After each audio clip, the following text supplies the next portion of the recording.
morning news is brought to you by Hathel Furniture, the global furniture brand. Now get premium quality furniture in the affordable price. Visit Hathel Furniture, Bypass, Sainik Colony, Jammu. Call 932-9800-003.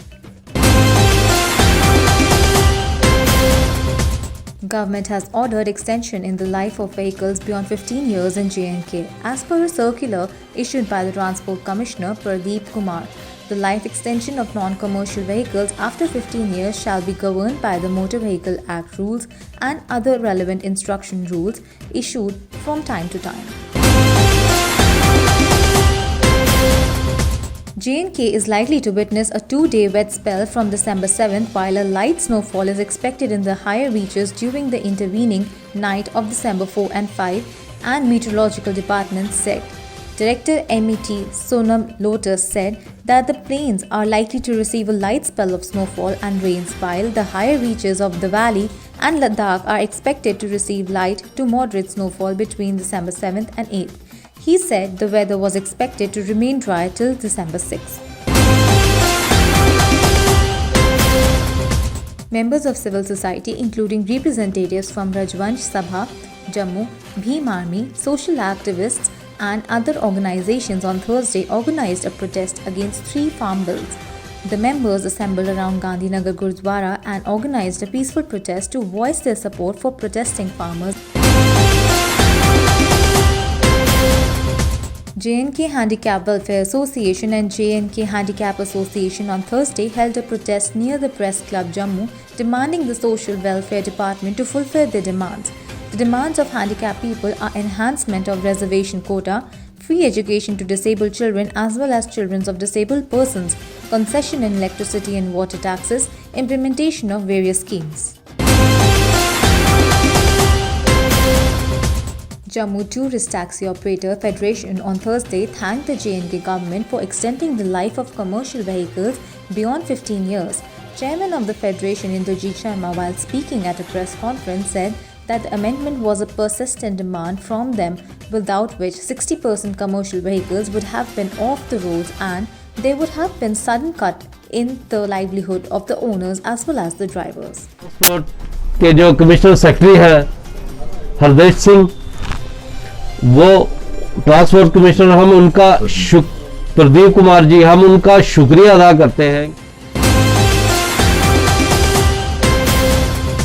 India's Spice King and MDH Masala owner Mahashay Dharampal Gulati, familiar to all those who have watched him in the company's ads over the years, died here on Thursday morning. He was 97.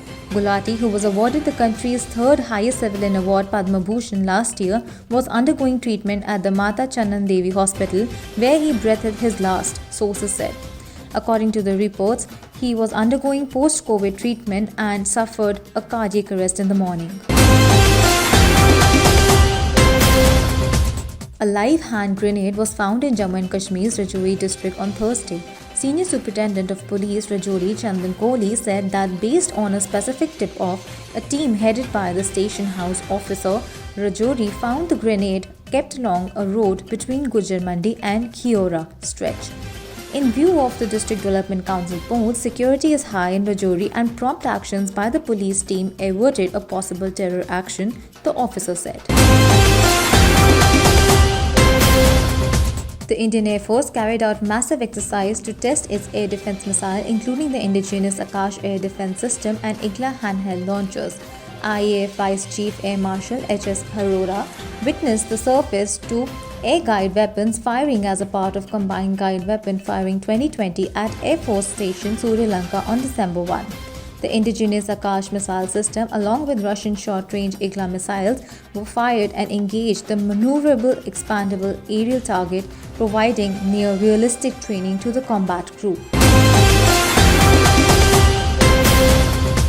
Principal Secretary, Power Development and Information Departments Rohit Kansal has directed Power Development Department to ensure recovery of power tariffs from consumers, enabling government to guarantee round-the-clock availability of electricity. Kansal also asked the PDT engineers to optimally utilize the services of available skilled manpowers of the department to ensure repair of damaged transformers in a time-bound manner. former Punjab Chief Minister and Shiromani Akali Dal patriarch Prakash Singh Badal on Thursday returned the Padma Vibhushan Award in protest against the betrayal of the farmers by the Government of India and for the shocking indifference and contempt with which the government is treating the ongoing peaceful and democratic agitation of the farmers.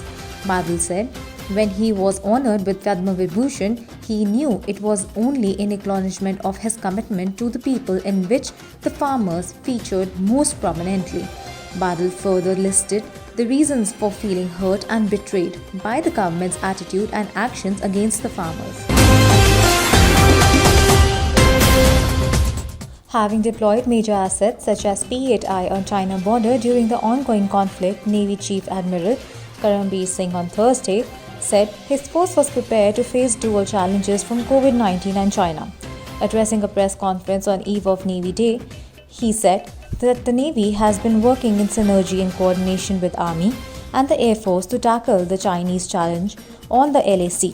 He said that the force has standard operating procedures in case there is any infringement in the Indian Ocean region by Chinese research or other maritime seas operating there. 3 ship इनके gulf of Aden में anti piracy patrol 2008 से कर रहे हैं और अभी as of now these are the only 3 ships, warships that are present in the Indian Ocean region.